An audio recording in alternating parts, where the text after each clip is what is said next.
guys, hope you guys are doing well today. Today I'm going to tell you that how you can effectively reset Google Pixel 2. All you need to do is hold down the volume down button and turn it on, and you can see the screen.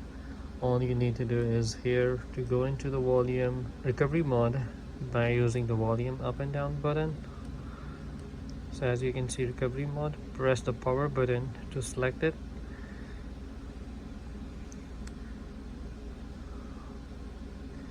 Now it says no command. So at this point you need to just hold down the power button and just quickly press and release the volume up button.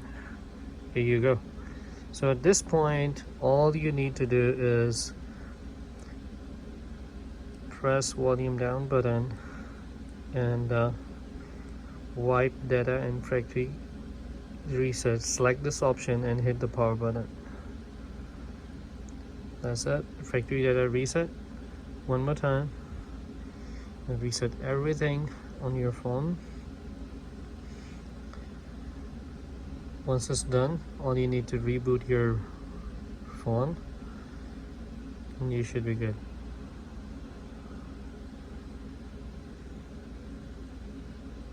Data wipe complete.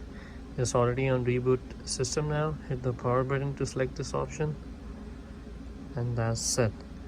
That's it for the day. It will reboot and ask you to set up as a new phone, and in that case you should be good to go.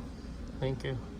Don't forget to subscribe my channel and hit the bell icon and like my video if you like it, and leave a comment below if you will have any question about it. Thank you.